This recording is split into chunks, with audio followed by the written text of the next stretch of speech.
All right, sports fans. It is 7 p.m. Eastern Standard Time here on a very rainy Wednesday evening here in the state of Rhode Island, here in New England. And it's time for another episode of Unapologetic with Chet and Duffy. A big happy new year to all you listeners tuning in. Thank you all for the support, as it has been officially a year on Fans Only Sports Network, Duffy. Yes, I was thinking about that. I didn't know what the exact date was. I knew it was sometime in early January. I remember it was last, I think, wild card weekend last year. So, I mean, we're on the cusp of it. About a year. I think this weekend will be a year. So yeah, that's pretty dope that we've been here for a year. Yeah. Been able to do this for a while now with my boy Chet, a couple of years now. Yeah. And nice that Fans Only's giving us a nice, secure platform to do it whenever we want. So exactly. And a big happy new year. Happy 2022 to everybody. We have ourselves, to kick off the new year, a special guest who's been on the show a couple times already. Mr. Bob Bevan here is on the show tonight. We're going to get some good football talk in tonight, aren't we, Bob? I think we are. Excited to be here. Of course I am. Nice to have you, Bob. My boy, Bob Beeve. All right, so thank you, Chet. So to start off the show tonight, as usual, we're going to just hop right into the New England Patriots, because after two straight losses to both the Indianapolis Colts and the Buffalo Bills, this team truly needed itself a rebound, and they did just that, coming home to Gillette Stadium, dropping a 50-burger on the table as they solemnly defeated Trevor Lawrence and the Jacksonville Jaguars 50-10. This team just put up a show. Damian Harris, Ramondre Stevenson, Mac Jones, all of them did enough to put the 50-burger on the table. And guys, what did we think of that game coming from that Patriots offense and defense? I mean, it really was just the perfect game by the Patriots, playing a 50-bomb in any NFL game, despite the opponent. Is definitely a successful week. Patriots 50 points, I think 31 or 28 or something at halftime. So you really see the Patriots didn't take their foot off the pedal in the second half. Kept getting points, covered the spread with a lot of comfort on Sunday. That 17-point favorites they were, and it was just a really satisfying game. From this Patriots team. After back-to-back losses, this is the type of game we expected. Me and you, Chet, last week talking about it as a pick-me-up game. It certainly was. And by the end of the day, clinched a playoff berth later that afternoon. It was a win-win for New England Patriots fans, and pretty much what we all expected going into the day, but it was really nice that it had happened the way that it was forecasted. Yeah, I agree with Duffy's statements. I think it was a big boost to Mac Jones's confidence, too, to throw for, 3 touchdowns, I believe. You have to admit, I mean, after the past 2 games, you can even probably include that first Buffalo win, that it must have felt good for the kid to finally throw the ball and get some touchdowns out of it and a win and hang the 50-burger on, even though they're the lowly Jaguars, any given Sunday in the NFL, right? Yeah. Yes, a solid point right there. And looking back at the stats in that game, Mac Jones was 22 for 30 on the day for 227, throwing 3 touchdowns, one of them going to Jacoby Myers, and then 2 going to Christian Wilkerson, who came up from the Patriots practice squad, really put on a show there. Yeah, that was crazy. I didn't even know who he was. I mean, I'm not a big preseason watcher, but yeah, that was awesome. That took him 2 catches to get his first career touchdown. Took Jacoby Myers 130, though. And I got to say, go ahead. I was going to say Wilkerson replaced Harry, who was a healthy scratch. That's what really impressed me. Yeah. He came out, balled out. That's interesting. I didn't know that until you just said that now. And it kind of really goes to show that maybe this kid might have proven that he might be a guy to go to down the stretch, as opposed to N'Keal Harry, who basically most Patriots fans want to move away from completely at this point, considering the history he's had since he was drafted back in 2019. Yeah, really has been an inconsistent receiver, but it just goes to show, about this Patriots team even more. I mean, Bill Belichick, all them always having a way to just orchestrate a good game plan. And in games like this, we've seen a lot in recent years where, end of the year, low games, or not low games, but or not as meaningful, but against the lowly touted teams, we've seen a lot of these Patriots receivers in the past, come in the game, make big plays, Wilkerson being the latest thing. But this Patriots team, the thing that really impressed me the most about Sunday's win, I mean, 7 touchdown drives in the game, and against any team in the league, that's huge to work with win of the postseason, being that potent of an offense and getting a lot of different guys involved. I mean, almost 200 yards on the ground from this Patriots team, over 170, somewhere around there. And Rondé Stevenson, 2 touchdowns, Damian Harris, another 2. I mean, really is an impressive personnel in this Patriots team. Maybe not the flashiest names in the league, or even the most talented. But week in, week out, the Pats find a way to stay in games, and against teams that they should beat, find a way to beat them pretty handily. We've seen it a lot this year, with the exception of I think the Texans game where Pats trailed early and only won by 3. But for most of these games the Pats have been supposed to win this year, they've just shown out and blown teams out. We saw it with Carolina, Atlanta, this game. I'm trying to think of other games.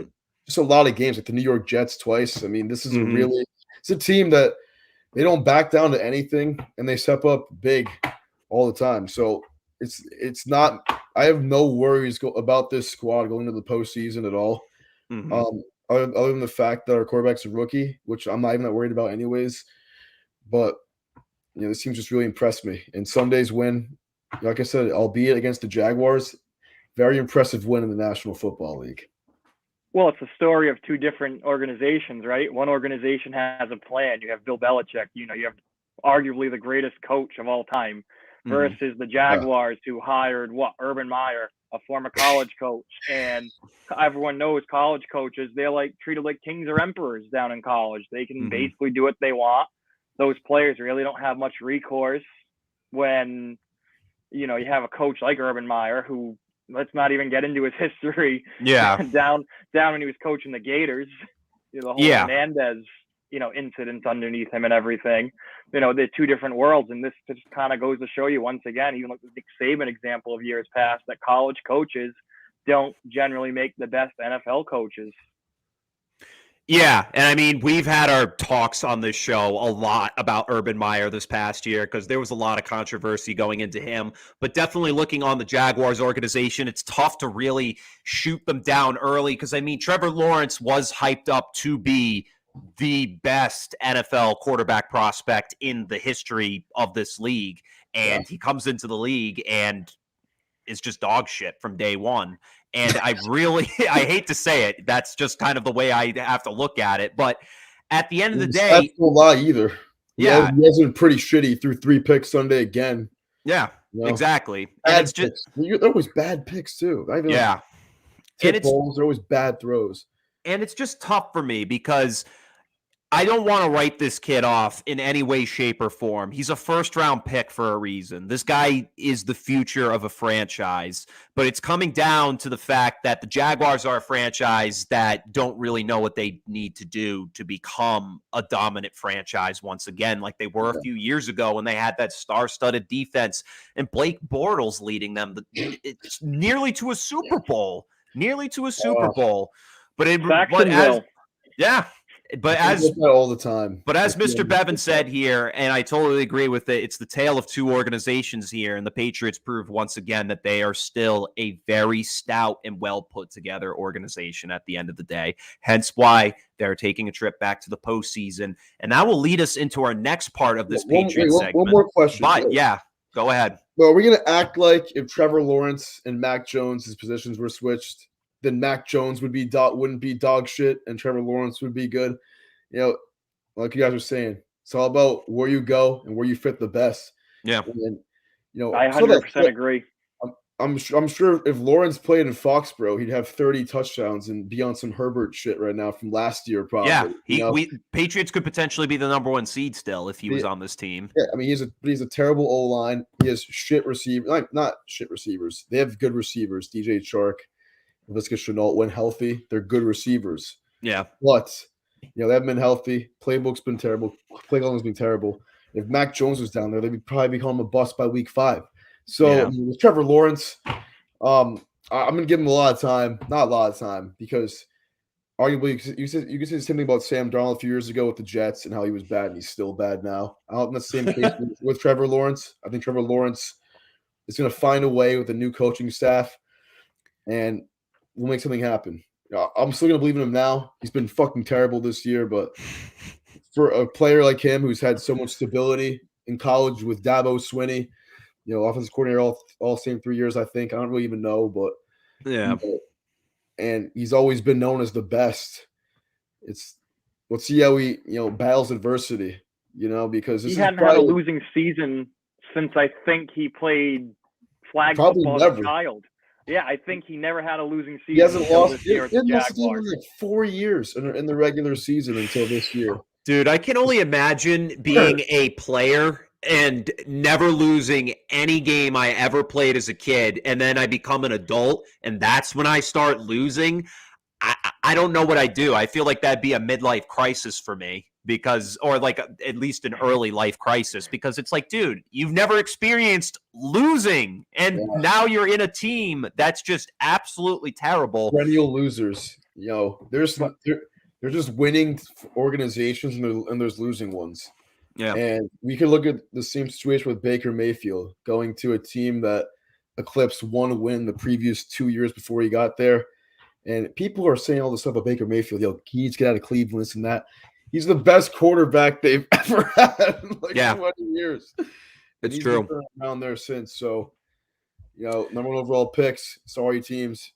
And those who kind of like criticize him for staying there are kind of like blind to the fact where it's like, dude, he's been playing hurt all season. Like, he's getting shoulder surgery right now. Like, he won't be playing this week. So, and it's like his 3rd or 4th different head coach in 4 years. It's like, come on, dude. This guy has had to talk to like several different people, and they're telling him different ways to play the game. It's he's still been a good quarterback. That's why I hate people give him so much hate. I know he throws bad throws, turns the ball over a lot, but for the situation he was put in, it's going to be, I think, kind of a precedent to how Trevor Lawrence handles his next couple of years in Jacksonville. Absolutely. I also want to add Peyton Manning, another number 1 overall pick. Back in his rookie season, Peyton Manning was not lighting the world on fire. Peyton Manning threw a lot of interceptions. Yeah. Still a rookie record. 28 picks. 28. Exactly. I just throw that in Madden, though, every time. I forgot about that stat, dude. And his brother has more interceptions in his career than touchdowns. So I guess they both have that record for that. He doesn't. It's close. There's definitely hope for Trevor Lawrence. I'm looking this up right now. If he did, dang it! All right, I was. I guess it was a different stat line. He has 366 touchdowns to 244 picks. That's a lot. A lot of picks. That's a lot of picks. Okay, he played what, 16 years in the league? Yeah, about 16. He was the class of 04? Yeah, 15 picks a season. That's 1 pick a game for 16 years. He's a pick animal, pick machine. Yeah, best way of putting it. And Trevor Lawrence was a pick machine on Sunday, but this Sunday we'll see if Tua Tagovailoa can join in on the fun as a pick machine for the New England Patriots. Patriots, they've struggled since as long as I can remember, probably since 2016 when going to Hard Rock Stadium in Miami, as they take on the Miami Dolphins, who, after losing to the Tennessee Titans last week, are statistically eliminated from postseason contention. However, they are not eliminated from the fact that they can cause some upset here to the Patriots' hopes of not only potentially winning the division if the Jets somehow can take down the Bills, which they proved as a possibility after nearly beating the Tampa Bay Buccaneers last weekend. And, I mean, they could also be spoils for the Patriots if all these top-seeded teams lose out. The Patriots could find themselves on top of the conference. But, yeah, so looking at this game, guys, what are our big concerns going into this one?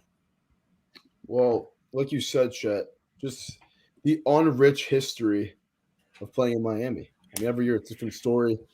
You said 2016, probably before that, probably 2013 when Pats really started sucking there.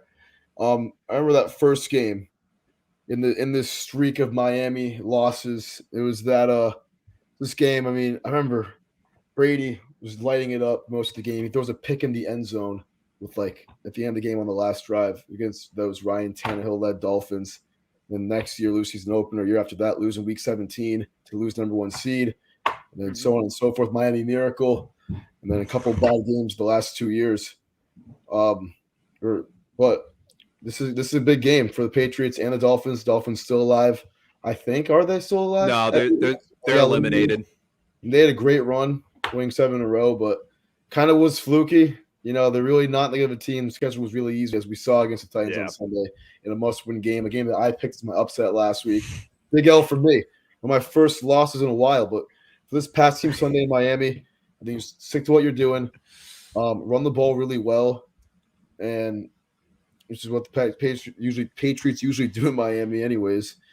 And it also depends on what's to play for, because the Pats – no, there's stuff to play for, dude. They're playing for the division. They just need the Bills to lose. My bad. Pats are going to come out here and win by 30. 3 units worth of points, we tell you.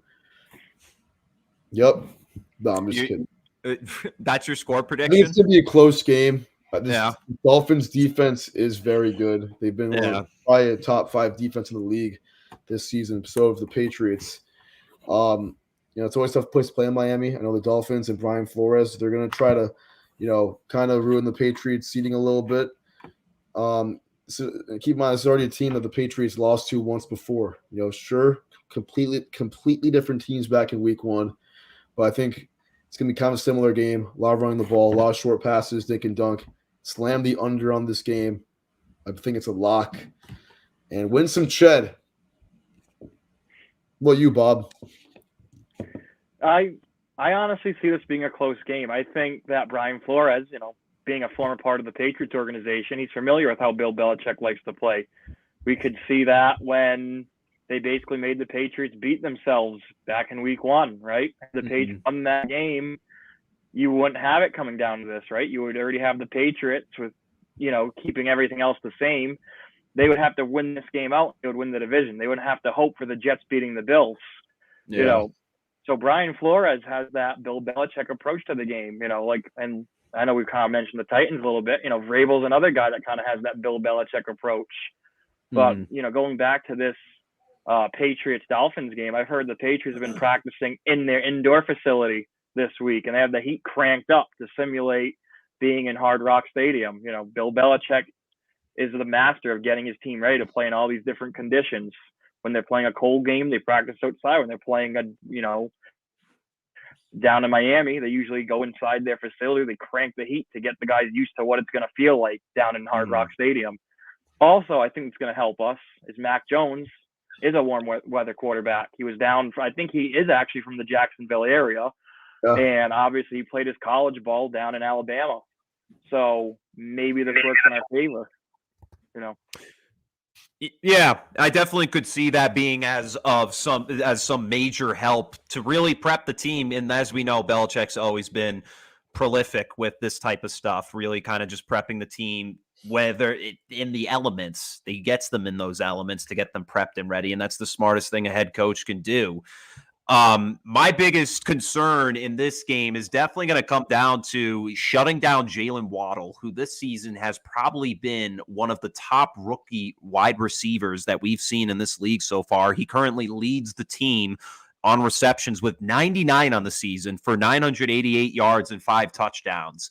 He's been looking like one of the best people in this draft class this year. Tua Tagovailoa, he is what he is. I can't say anything too positive. He's solid, but at the end of the day, what we've seen from this Miami Dolphins is they're just pesky. They're a team that really likes to get under the Patriots' skin. There's a huge rivalry between these two because honestly, this is probably the team that I probably dislike the most out of the Bills and the Jets because they chirp the most out of all of these teams. Like the Bills, they chirp. The Jets, what are they going to do? What can they chirp about? They literally got blown out by 50 points. So it's shut up. It doesn't matter what you say. But Miami, they've kept games closer than both sides have, really. And I mean, they're a team that can get in the Patriots' head. And when the Patriots sometimes have gotten down this season, teams have started chirping at them. This team has lost its focus. We saw it against the Colts, and then we did see it against the Bills when they were at home. So, I mean, Miami's going to do everything it can to keep Mac Jones uneasy. Brian Flores and Mike Vrabel are probably one of those coaches from that Belichick tree that have been the most successful in this league out of the rest. Because, I mean, Matt Patricia, what the hell, what's his face from Houston last season? Bill O'Brien. Yeah, Bill O'Brien. Like Bill O'Brien. Daniels when he was head coach was terrible. Josh McDaniels Absolute in the Broncos. Yeah. And Mike Vrabel's not like a absolute coaching bums. tree guy. Yeah. All those other guys, absolute bums. But Mike Vrabel and Brian Flores, like as much as I dislike that Brian Flores went to Miami, he's proven that he can build a solid team that can actually be a threat in this league. So the Patriots, I mean, my biggest concern is just their mentality going into this one, because they need to keep the calm and the poise going into this game, because Miami's going to do everything it can to really get them uncomfortable and make them cause mistakes. And I think for a team like Miami, who has nothing to play for at this point, Pat's really got to do one thing, and that's you can't undermine your opponent this game. You know, they have nothing to play for, but they're at home, late afternoon slot. They're going to want to ruin your season in front of a lot of people. And, you know, they did that to us a couple years ago. In Foxborough, Ryan Fitzpatrick, the game-winning drive in Week 17, pumped us out of the first-round bye. I'll never forget where I was. I was at work, streaming down my phone. My worker coworker says to me, "Yo, the Dolphins just scored a touchdown." I was like, "You're kidding." I'm kind of pissed, but I was like, whatever. But Patriots this Sunday, I think it's going to be a very low-scoring game. I think every possession is going to matter, like it did in Week 1. Like you said, Chet, Jalen Waddle, big X factor in this team, had a touchdown that first meeting in September. Got to contain him because he really is. I don't say their only weapon because they have Devontae Parker too. Yeah. But he really is their main target, main weapon. And, you know, Belichick does those main weapons. He takes them out of the game. So I think the Pats got a game plan around him because this running game for Miami is not that good either. I think they're going to be throwing the ball a lot unless they have a lead. And I think the Pats can, if they win this game in Miami on the road, a place where they struggled for, like we were saying, many years, that would be a huge confidence boost if they have to go to Cincinnati or Buffalo. Or what's the other team? Kansas City, Tennessee. Tennessee. You know, like, because my Patriots have probably struggled in Miami more than any of those cities in recent memory. So I think it would be a big confidence boost, and it would be exactly what the Patriots need. I think they're going to win this game 20-16, and the under is going to slap like an MF. All right, Bob, let's hear your score prediction on this one. I'm not as confident with the 28-16. Give me the Patriots 28. Give me the Dolphins getting up to 21 points and touchdowns, kicking a field goal, keep things close. Give me 28-24 Patriots. Wow, points. Yeah, I think my score will probably be a little more narrower than that. It's probably going to come down to something like 26-23. That's my final right there. Patriots right now favored in the spread at -6.5. That game will be on the 9th. That is a Sunday at 4:25. There is no 8:30 game on Sunday, so that'll be one of the final games. There is. Oh, there is. There is. The Bills and the Patriots are also going at the same time, I believe. Yeah, they both got flexed to the late afternoon window. The 8:20 game, the 8:20 game we won't mention now just because I do want to talk about that later because that has major playoff implications in the AFC, and we will get to that later on in the show. But that concludes our talk here in New England. We're going to head into some around the league news, and obviously one of the top things that we got to talk about right out of the gate, I'm not really going to tell you. I'm just going to show you. So give me one moment while I screen share here.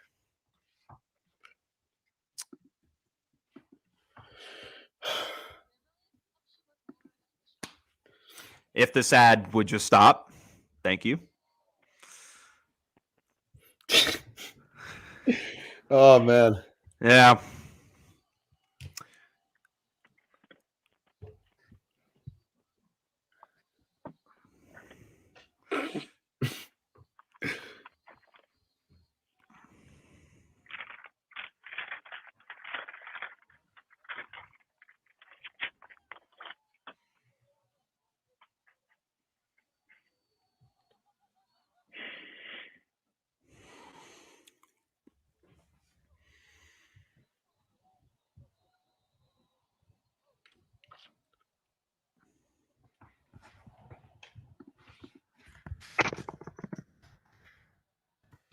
Wow.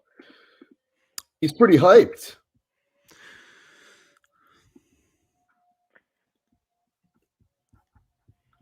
Now, most of you people know, obviously, who that is. That is obviously Antonio Brown.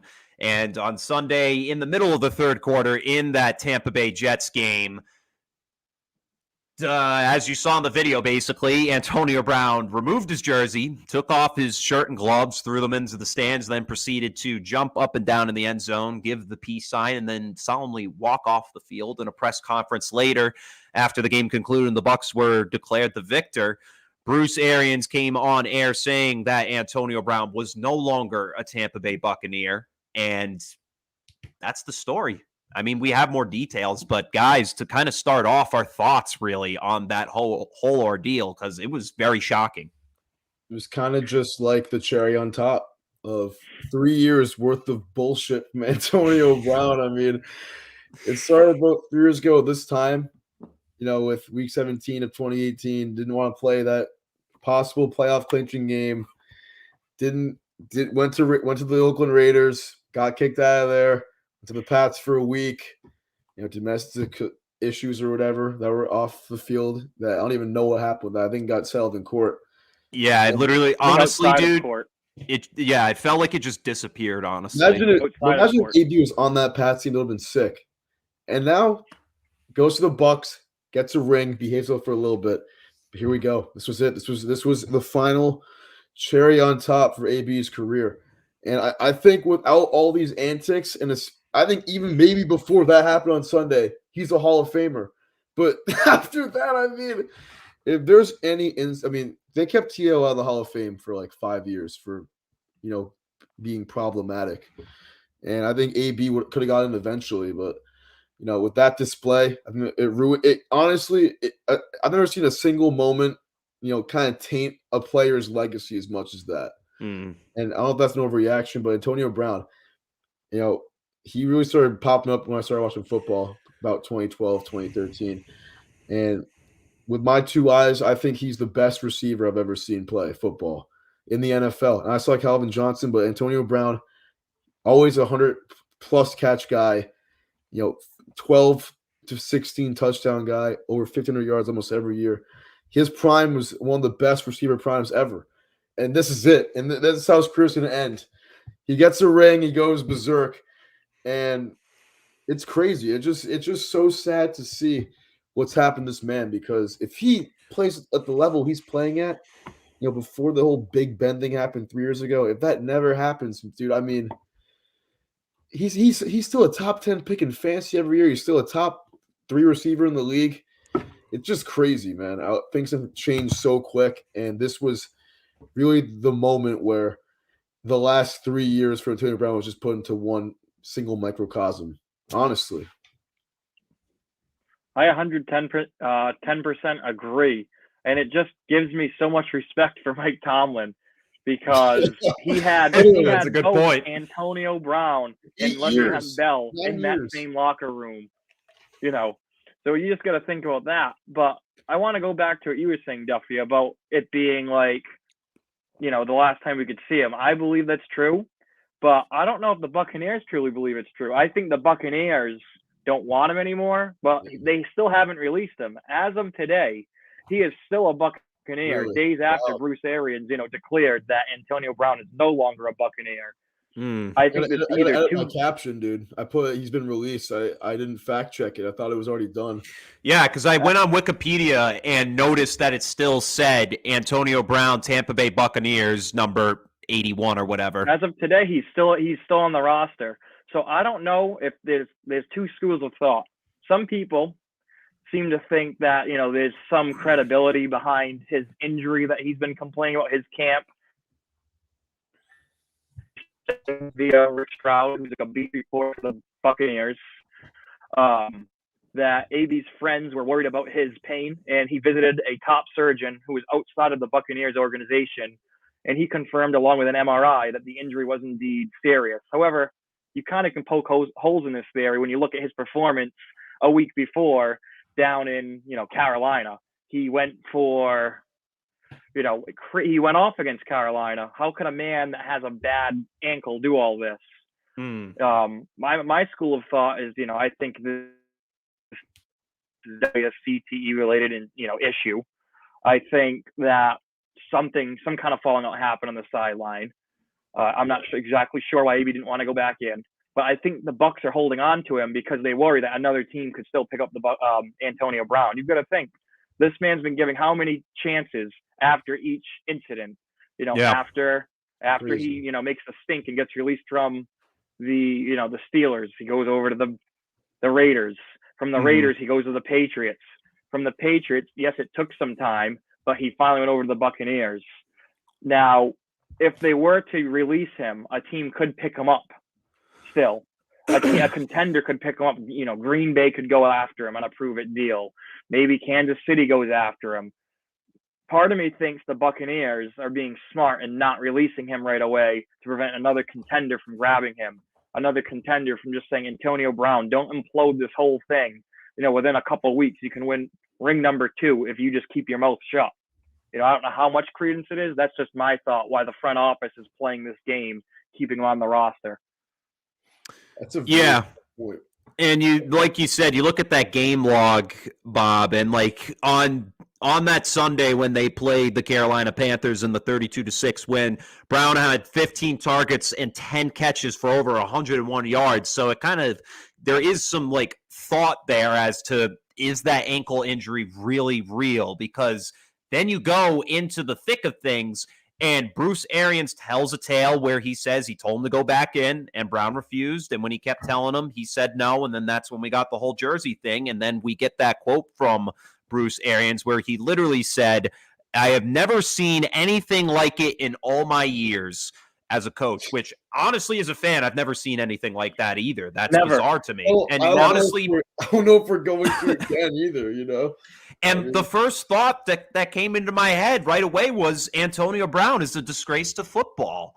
And it's really tough to say, because then you get the things in the media where, not just the media, but then you have to think back to all the way back to when he got that hit from Vontaze Burfict in the wild card round. Yeah, I believe so. Yep. Yeah. 2015. When you have that happen, it's crazy. It's crazy because plus he's a smaller guy. He's taken hits before that. CTEs, the buildup of concussions. Yeah. So, and that was just kind of the icing on the cake. That's kind of when his personality shifted, or so people theorize about it. Yeah. I mean, everyone says CTE, this and that, but I've seen Luke Kuechly get maybe 10 concussions. I don't think I've ever seen him do anything like that, or anyone else. I mean, he's just retired at this point. If his brain is that messed up, stop playing football. But I just think he has issues himself, and I don't really know why. I don't know why it's going to prove to anybody he's Antonio Brown. He's one of the best receivers to ever touch the football field. Yeah, and then another thing too with Bobby, I just want to ask Bobby. I mean, do you think any team, or in Chet too, do you think any team would even want, this type of distraction on their team in the playoffs? I'd like to say no. Maybe the Chiefs. You never know. After his history. You have other players. You have a player like Kareem Hunt, who's on video beating a woman. He gets picked up by the Browns. Joe Mixon. You have all sorts of players. I mean, but this is different because he quit on his team. Yeah. But here's another theory. I was also doing some reading before the show that he might have quit on his team regarding the whole fake vax card. He felt betrayed, or this is what some insiders saying. He felt betrayed when the team, didn't really bat for him after the whole fake vax card incident, and that kind of soured his whole relationship with the Buccaneers. Yeah. So maybe in Antonio's mind, he felt justified by doing this. Maybe he figured they quit on him, so I'm going to quit on them. It's tough to get inside of his head. Does someone pick him up? I don't know. It's just the way the league is. It's tough to say. Because then he immediately after the game he puts up an ad on his Instagram of him and then puts out the rap video, and then when he kind of gives his 2 cents. I didn't see that yet, dude. And then when he rap, was it funny? He went courtside over in New York. He was courtside at a basketball game later that night. Oh yeah, I did see that. Did you you guys remember when he went live on Facebook like 5 years ago after their playoff game? I think so. I'm not sure, but like maybe the Gremlin, maybe on Bell actually, dude, that's what I'm talking about. Like when he said he left football, he was like, "Cause I'm like mad gremlin," and I'm like, "Bro, what are you talking about?" the Mad Gremlin. That might be the last we see of him on a football field. I'm not sure. I can't confidently say so. You never know what a desperate team's gonna do. Yeah. You never know. And I mean, you kind of look back at like the history of this guy, because what happened when he got traded to Oakland was, as you guys said earlier, Pittsburgh got tired of him, because for the longest time we had seen Antonio Brown as this quiet wide receiver that really just went out there, played the game, did his job, and just got tons of yards. This was a guy who was drafted in the 6th round that nobody thought would flourish at the time. And he became easily the best wide receiver in football. But then once he got traded to Oakland, word started coming out from Pittsburgh that he was a problem in the locker room, that he was calling players out and being very rude to teammates, and that he was an issue. But the Pittsburgh Steelers, Mike Mayock C word for white people.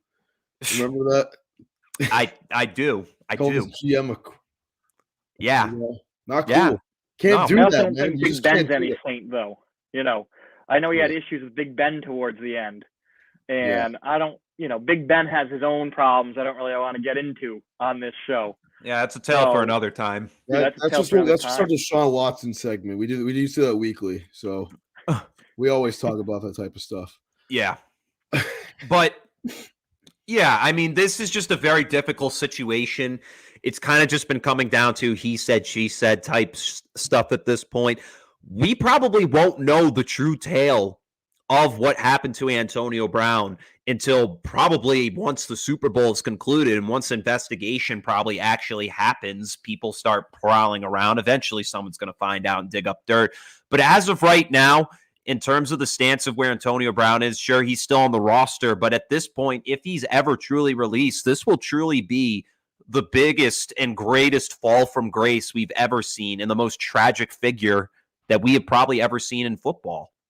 And definitely one of them, and obviously it kind of goes back to when we talked in the group chat, Bob, with Carl.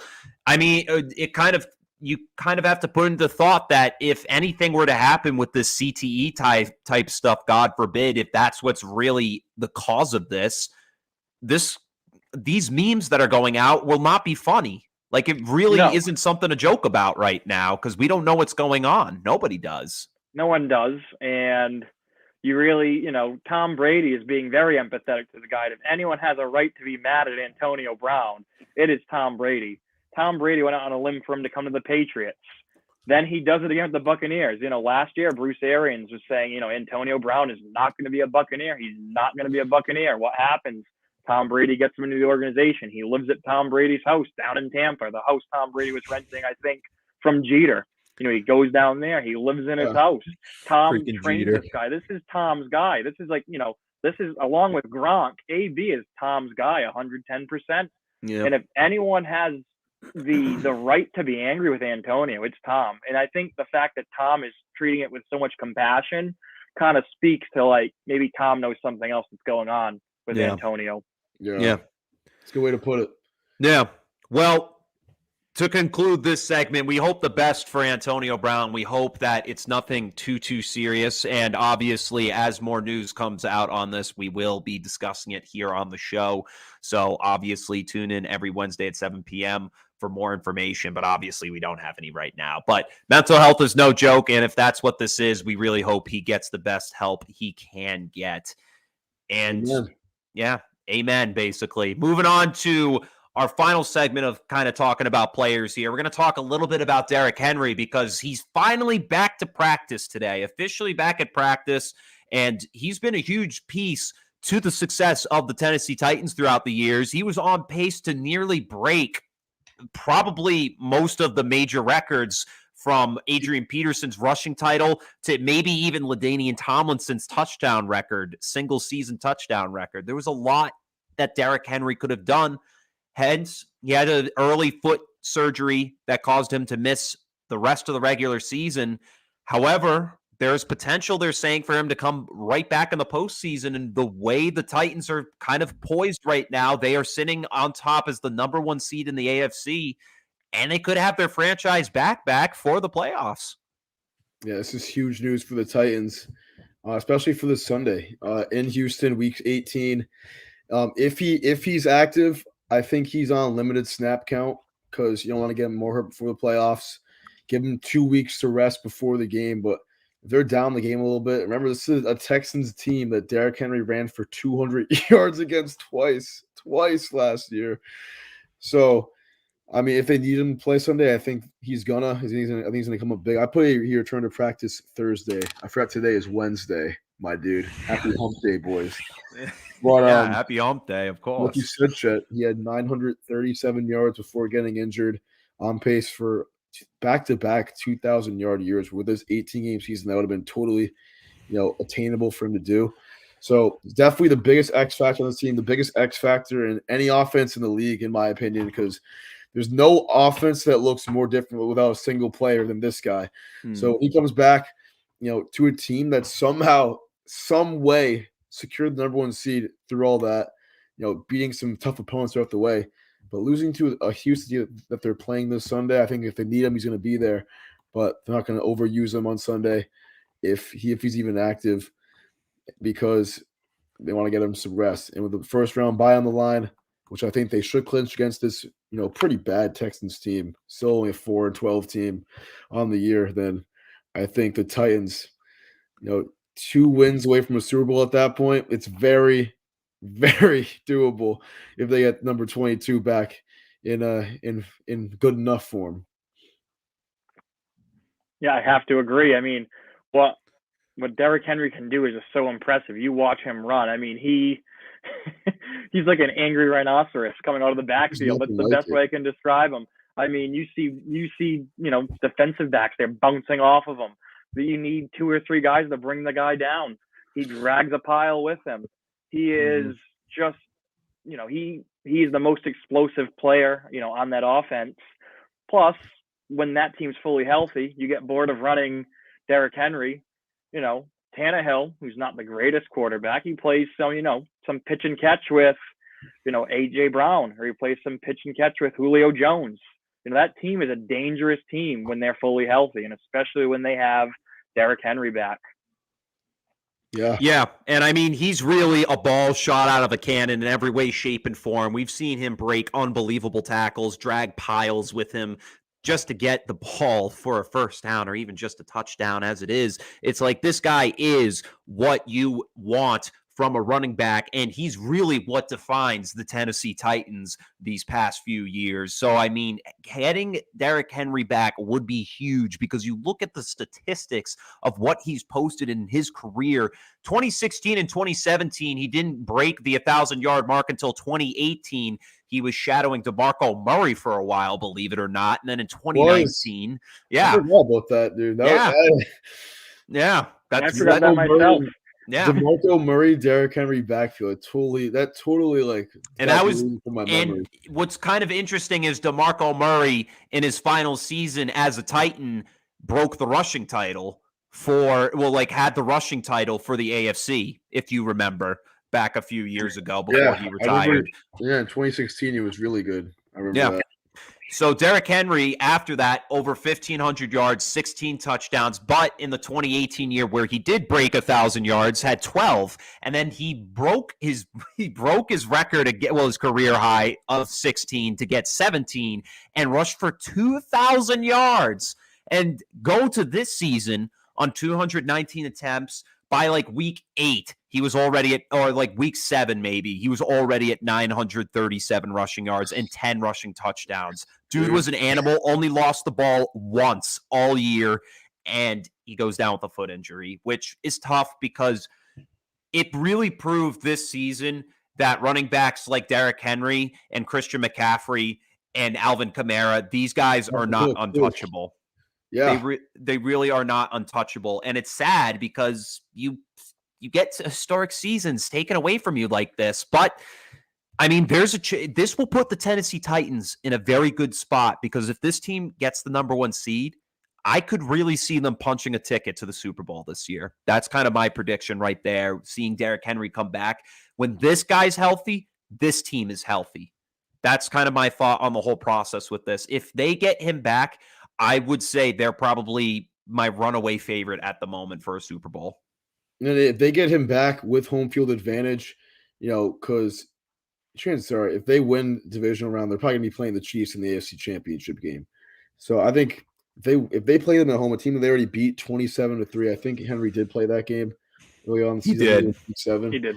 But I mean, I would pick the Titans in that game probably. With Derrick Henry against a Chiefs team who their only 2 playoff losses the last few years have been against Tom Brady.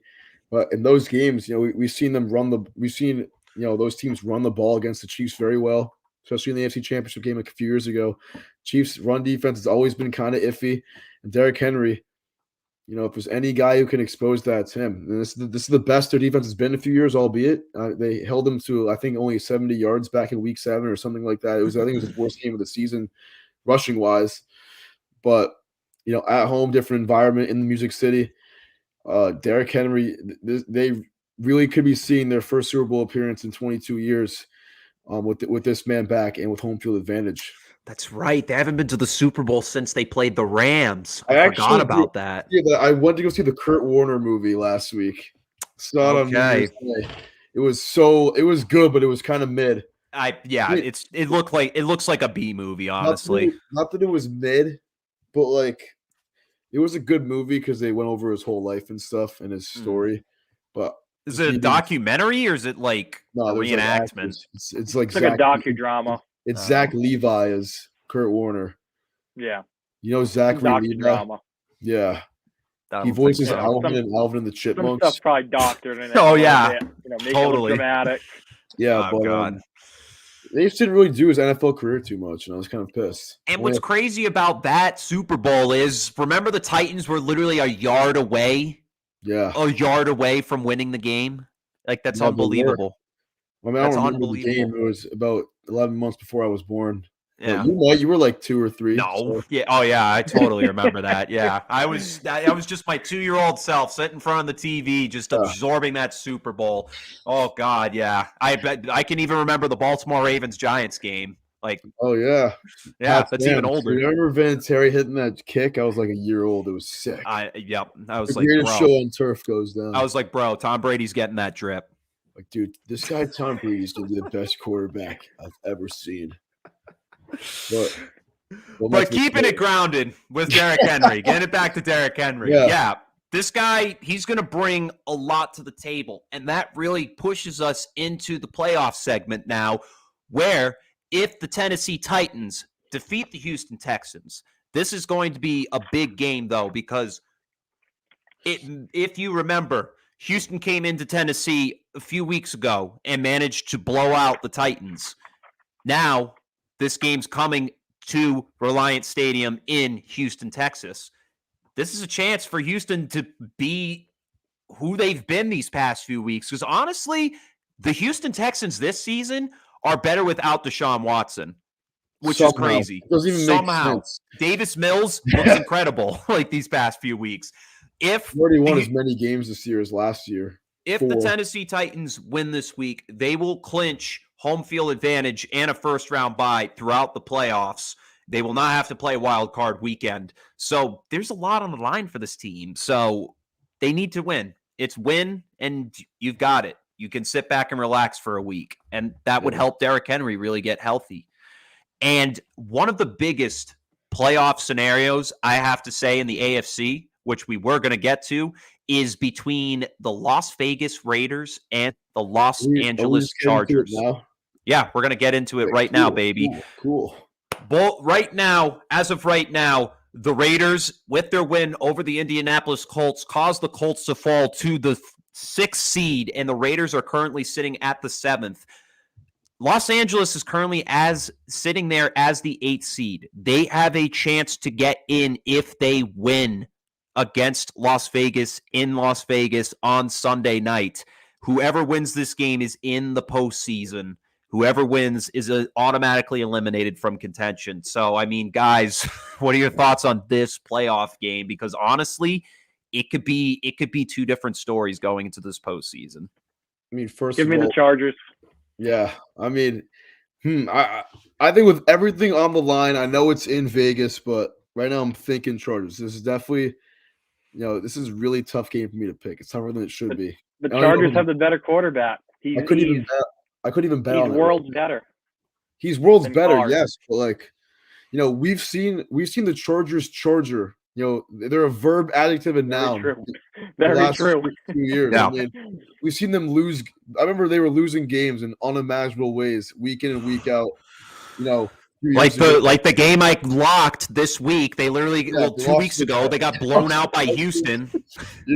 They've lost some games they should win. They shouldn't even be in the spot right now. But no, the Raiders beating the Colts Sunday was great for the NFL. Now they have a Sunday night game to put into prime time this week in that brand new shiny Allegiant Stadium. So, it's kind of making me feel like the Raiders could get this at home. I think this is going to be a high-scoring game. These two teams always are in high-scoring games when they play each other. We saw it last year in Vegas when Justin Herbert won overtime against the Raiders. He's won here before. So, like Bev said, Justin Herbert is a way better quarterback. And, he has 35 TDs this season, amongst the top in the league. With everything on the line, I want to take him in terms of quarterbacks. But, Derek Carr, savvy veteran, lost his teammate Henry Ruggs earlier in the year. Not that it has anything to do with it, but, he kind of wants to just show everyone he's still got it. He's never started a playoff game. He broke his leg when they made the playoffs a few years ago in Week 16 against the Colts. So he's trying to get there for the first time in his career in 8 years. And I can't pick a winner right now, dude, because there's so many storylines around this. You have the young, flowy-haired young buck Justin Herbert trying to get to his first playoff game. Yeah. The savvy veteran, Sid from Toy Story on the other hand. Yeah. Going to get his first career playoff start. It's really tough. Yeah. I honestly don't know if I really dig his haircut, Derek Carr's. Well, I was going to say, you have a guy that looks like he plays like a Disney Channel quarterback versus the guy that looks like he comes out of, Pixar, Toy Story, the bully from Toy Story. So it's a tale of two quarterbacks, really. Yeah. And this buzz is not cute, man.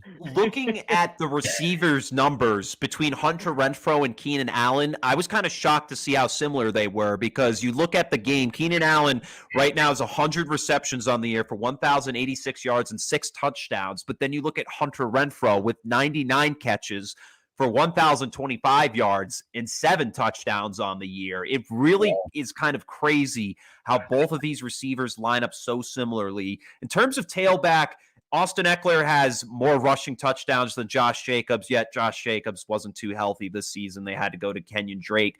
But for me, I like what I see out of Las Vegas this year, guys. I like the Chargers, trust me, but these past few weeks, they have proven to me they are just too inconsistent, and I just think they're the same old guys we saw being coached by Anthony Lynn. That could just be me. They could prove me wrong on Sunday, but for now, I'm taking Vegas, baby. I like what Derek Carr's been able to put together these past few weeks, and he's going to put on a decent show, but it's going to be a close game for me, and I think we're going to see Las Vegas just barely sneak in to the postseason by the skin of their teeth. Well, I'm going to say, if it comes down to a field goal, I mean, Vegas has arguably the best field goal kicker there is. I mean, outside of Tucker, obviously. Mm-hmm. I would say Carlson's been so clutch this year. Yeah. Their kicker has been so clutch, the Raiders. Mm-hmm. And I see this game coming down to a really – I could see this coming down to a field goal, because that would be the most Chargers way to lose, in my opinion, would be a field goal. That's what I was going to say. A lot of these losses have just been special teams related, miscued by the Chargers, and you never know. I think it came out of that, and I agree with Chet, honestly. Vegas will call. This game is in Vegas, and all these people are going to be doing the same thing Bobby Bee's thinking right now. Better quarterback. Give me Herbert on the road, minus whatever it is, maybe like -1.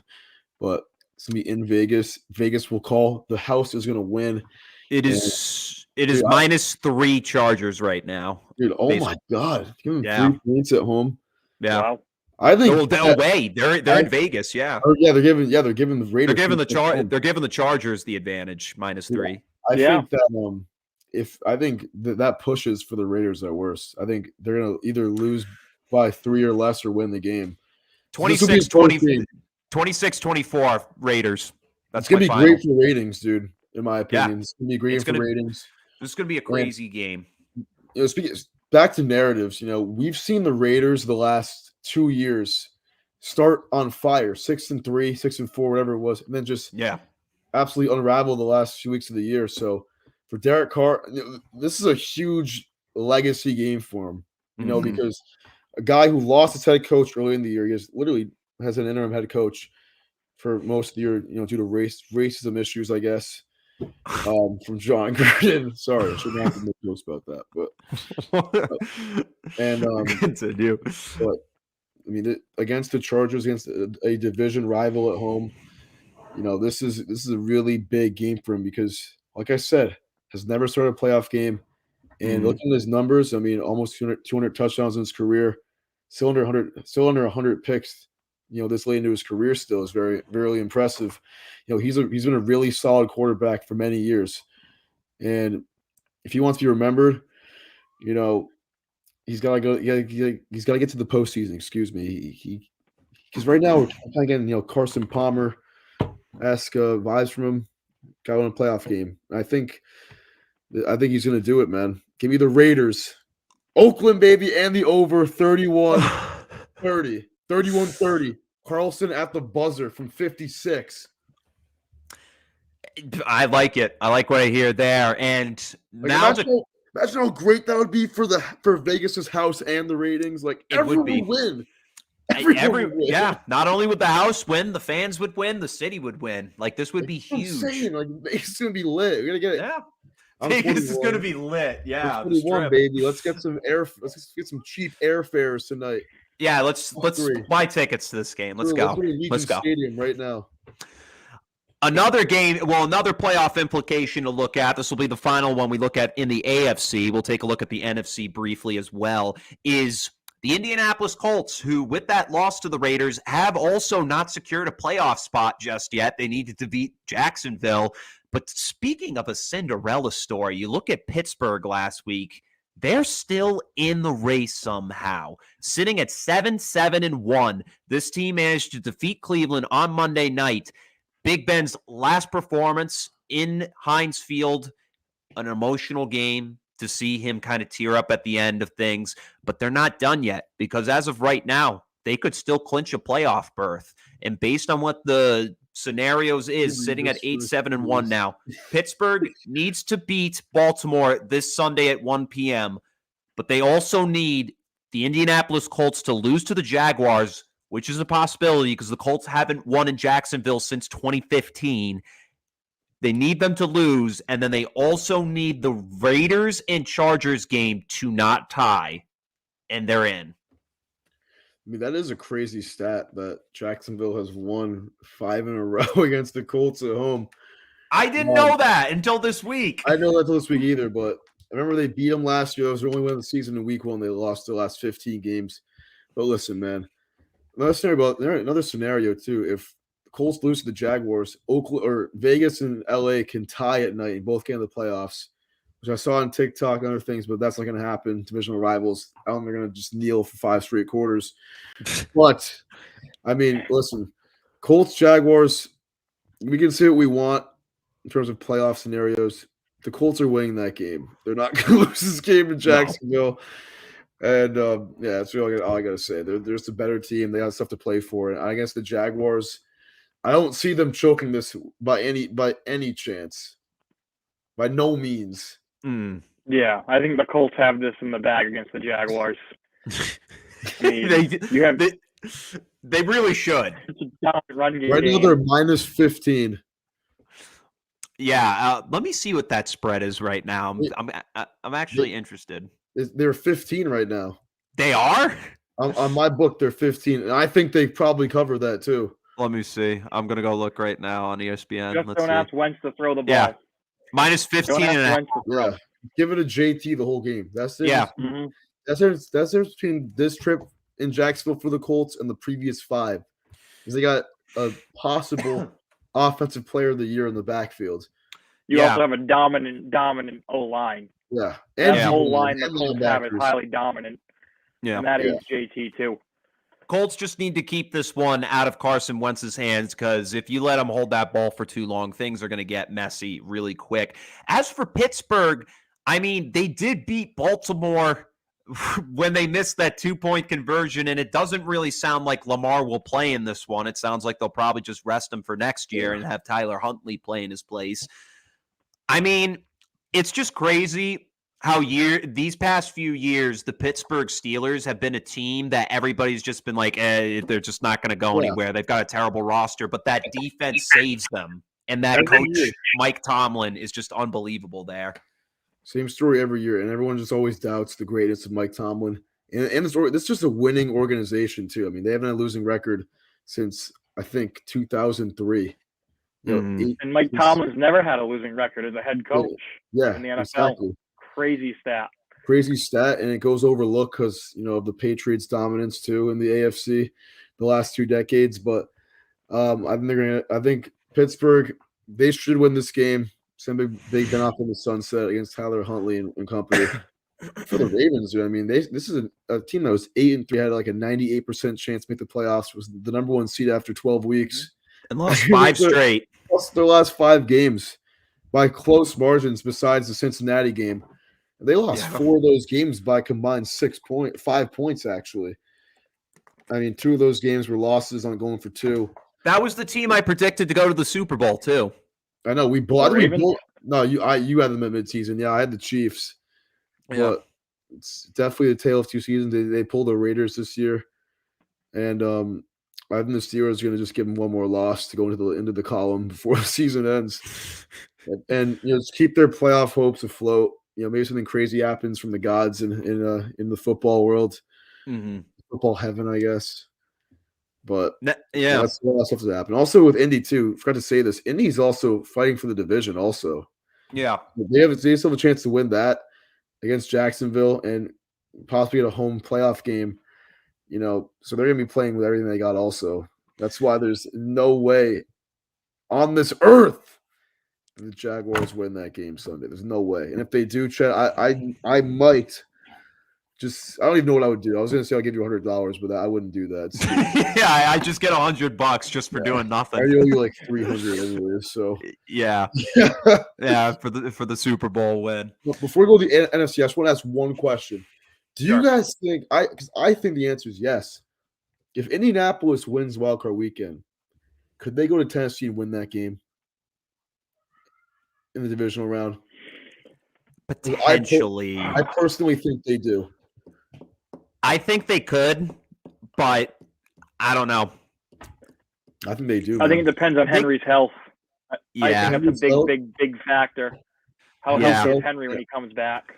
I mean, I could see it because Tennessee has been a little spotty this year. Like, they've proven that without Derrick Henry, the team's really not the same as it was, when he was running the ball, running the rock with all his might. Even with A.J. Brown and Julio Jones, this team still hasn't looked solid until they played Miami last week and blew them out. So, I mean, I could see it. It's potential, but I'm not going to give my full 100% yes to that.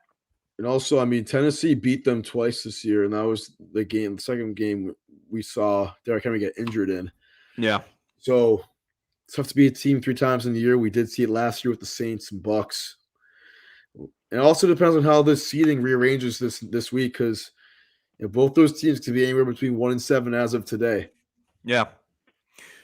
All right, so now to kind of look at the NFC playoff picture, there's 2 scenarios here that we're going to look at. We're going to look at the scenario first between the New Orleans Saints and the San Francisco 49ers. Philadelphia Eagles managed to clinch a playoff berth last week. They are currently sitting at the 7th seed. The Niners sitting at the 6th seed, however. I don't understand that, dude. Yeah. Like, I don't get it at all, bro. Like, the Niners beat the Eagles, too. Yeah. The season ended last week. Yeah. No, I didn't. The Niners probably would have clinched them at that point. The end of last week. I don't understand how that works, but continue on, Chip. Sorry. So the Niners can clinch a playoff berth with a win over the Los Angeles Rams on Sunday at 4:25. This game is in LA. The Saints, however, can clinch a playoff berth with a win over the Atlanta Falcons. This game is also in Atlanta, and they need the Niners to lose to the Rams. The Niners can clinch with a win or a New Orleans loss here. So for me, I mean, it's tough because anything could happen here. I mean, historically, in the past few seasons, we've seen the Rams will have their number being taken by the Niners. And the Saints, I mean, they have a solid defense this season, but it's that quarterback and offense position that's really kind of just like a wild card here. We don't know which offense is going to show up. But we really don't. I still think the Niners, even if they lose, I mean, the Falcons, they've managed to upset so many teams this year that they themselves could have almost been in this conversation. But honestly, I might just throw a wild take out there, honestly. Maybe the Saints sneak in. I mean, dude, it's really possible. I think it's really possible the Saints sneak in. Because Taysom Hill, Sean Payton's a fantastic coach, and I think if they win a couple more games, he's probably coach of the year, or definitely more in the race for it. But with the Arizona Cardinals winning last week against the Dallas Cowboys, I'm sure the Niners would have preferred Dallas to win that game. So the Rams have nothing to play for. The Rams have something to play for still, because they have not clinched the division. They have to win something to do so. The Cardinals beat Seattle and the Niners win. Arizona wins the division. So the Rams are going to be playing some tough football. But got to remember, Sean McVay, 0-5 against Kyle Shanahan. I think he's 2-5 against Kyle Shanahan. 4-5. He's lost the last 5 games. Yeah. Hasn't beat him since 2018. The year the Niners won the Super Bowl, they've beat him every time since. They're 5-0 since. So, you can look at that trend. Shanahan might have McVay's number coaching-wise and might get the win on Sunday. But at the end of the day, I mean, this could be a Sean McVay and Rams revenge game. This is a very, very, very good Rams offense that is just trying to staple themselves in that elite tier in the NFC, trying to get the number 2 seed, which they're currently locked into right now. The difference between 2 and 3 and 4 in this new playoff bracket is, it's big. You want to have as many home playoff games as you can get because there's only one playoff seed, one that gets the first round bye. And honestly, Chet, I'm kind of feeling that Saints sneaking in prediction because I love my boy Will Reyes, big Niners fan, but listen, man, I think the Rams, they might ruin their season on Sunday. Yeah, because they want that. Yeah, go for it. I'm going to play opposite here. I'm going to say the Rams, I feel like they're slightly overrated with the way Stafford's play has been as of late. I think it's tough to keep winning games when your quarterback's throwing multiple interceptions and you have multiple turnovers. I think it's a valid argument. The 49ers are one of those sneaky teams that could manage to squeeze by the Rams, because the Saints need both to win and the Niners to lose. I could see the Niners squeezing by the Rams just with the way Stafford's been playing. He's gone off 2 times, right? The past 2 weeks, he's thrown multiple picks. There's only so many times you can do that and keep winning, I believe. Yeah. Maybe that's a conservative approach to football, being a New England Patriot fan, being used to, Belichick's method. But I just think Stafford's going to end up hurting them. I feel like instead of being that final piece they really needed, he's kind of been inconsistent and almost a liability at times. Yeah, and he threw a pick 6 last week, 4th of the season. He's thrown a pick. He's thrown 6 picks in the last 3 games. So that's a good point. I mean, he has been playing really inconsistent. And the first time we saw them play the Niners, threw a pick 6 on Monday Night Football, played probably his worst game of the year without a doubt. And honestly, man, I think I'm back on the Niners train. Not even because of Bob specifically, but It's just Man, tough to believe in honestly, Stafford I'm as of just on the late. fucking that Stafford train, dude. Because I remember they played Green Bay a few weeks ago, and all my boys were like, "Yo, take the Rams -1 on the road." I'm like, "Why would I take Matt Stafford in Green Bay in the Yeah. cold? Over When has Aaron that ever Rodgers. worked for the last 10 years?" And they're like, "Oh, Vegas." I'm like, "Dude, stop thinking about the analytics. Think about what you know about football. It's Matt Stafford in the postseason." Yeah. But hey, they'll be inside in LA. Nice. He's a dome quarterback. He always has been, always will be. Yep. And but with the division on the line, this is gonna be a tough game, man. NFC West is probably the single most eye-popping spectacle to look at this weekend in terms of divisions because they have the most on the line, without a doubt. Yeah. And I Even like think the Seattle too, Cardinals are because more dangerous than the 5th seed, really. yeah, They were at one point the number 1 team in the whole NFL in the power rankings. They had a couple slip ups. They didn't have Murray for a little bit, but I think the Cards going in the playoffs could be very, very dangerous. They did prove that to us on Sunday with that 25-22 victory over the Dallas Cowboys, and kind of touching on playoff implications for them. The Cardinals do play the Seattle Seahawks this Sunday. This is going to be in Arizona, and both these games, Los Angeles and San Francisco, will be played at 4:25. The Rams and the Cardinals each have the home field advantage. However, we know from the history between Shanahan and McVay that Shanahan prevails. And if that happens, if the Rams lose to the Niners and the Cardinals beat the Seahawks, the Cardinals could potentially hoist a division title as a result. yeah. So everything's on the line for both these teams, and I agree with Bobby B. Honestly, I mean, this is a team that started 7-0 on the year, the Arizona Cardinals. People forget how good they were the first half of the season, and they slipped up a few times. Excuse me. Lost to Detroit really badly, lost to the Rams. But a huge bounce back game last week against Dallas. That is exactly what they needed. Their defense came up huge, which they hadn't been in recent weeks against the number 1 offense in the league going into Sunday. So they're playing with a lot of confidence right now, and I think that if they win the division, I think it'll be well deserved for them, either one of these teams. But I'm kind of rooting for Arizona.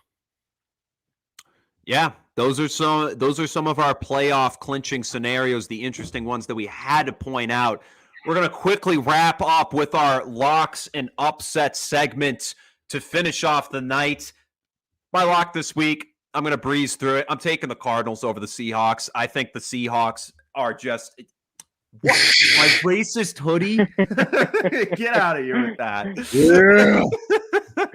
But I'm going to take the Cardinals over the Seahawks. I mean, the Cardinals defense really proved to me last week that, hey, if they can stop Dak Prescott, I'm sure they can stop Russell Wilson. I'm sure they have a chance to do it. Sure, it's a division rival, and the Seahawks, they have nothing left to play for, so they're in there for spoils, but that defense is just absolutely atrocious, and I just don't see any way that they're going to that Kyler Murray's going to have much trouble marching up the field on them. So give me the Cardinals. I'm going to say a final score in that one of 28-20.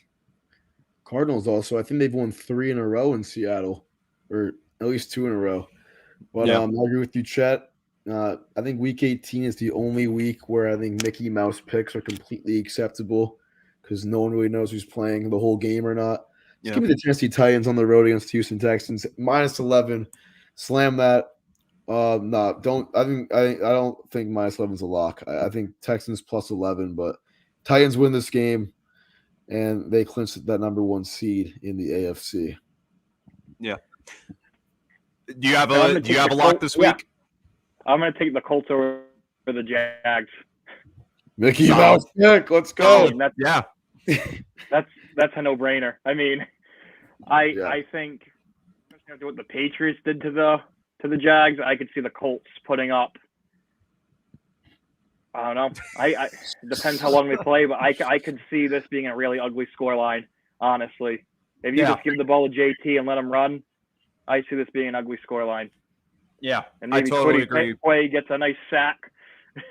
Got to represent Rhode Island. Hell yeah. Hopefully.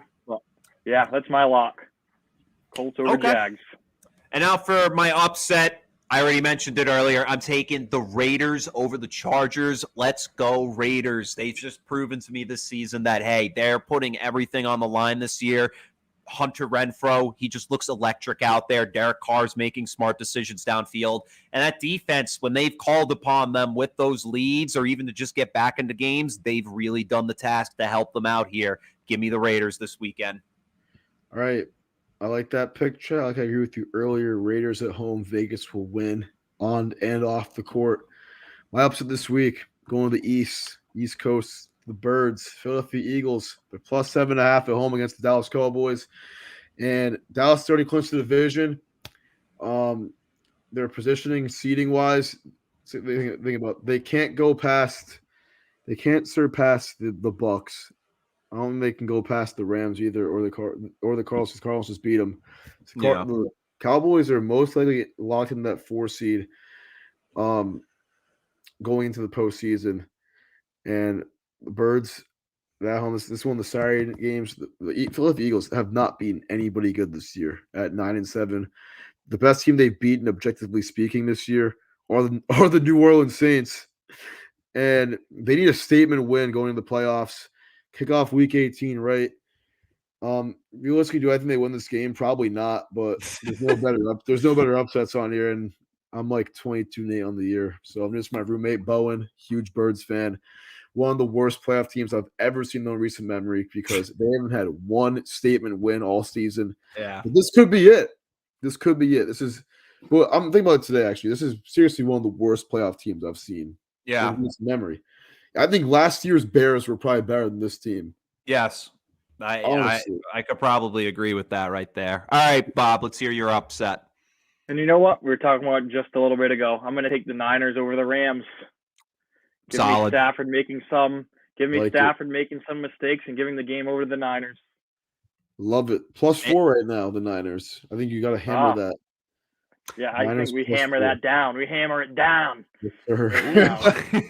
And yeah, if you look back, the San Francisco 49ers did defeat the Los Angeles Rams. This was in San Francisco with the final score of 31-10, where Stafford did throw 2 picks in that game. It was arguably called his worst game of the season.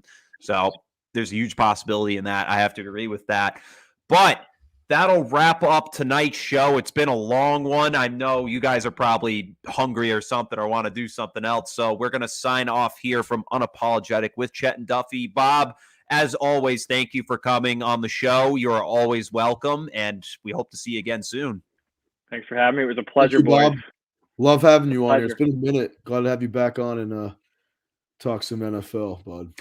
But as for the rest, dude. Yeah. Damn. But as for the rest of you, a big happy new year as it is now 2022, and we hope to see more of you come on to the show or even just tune in.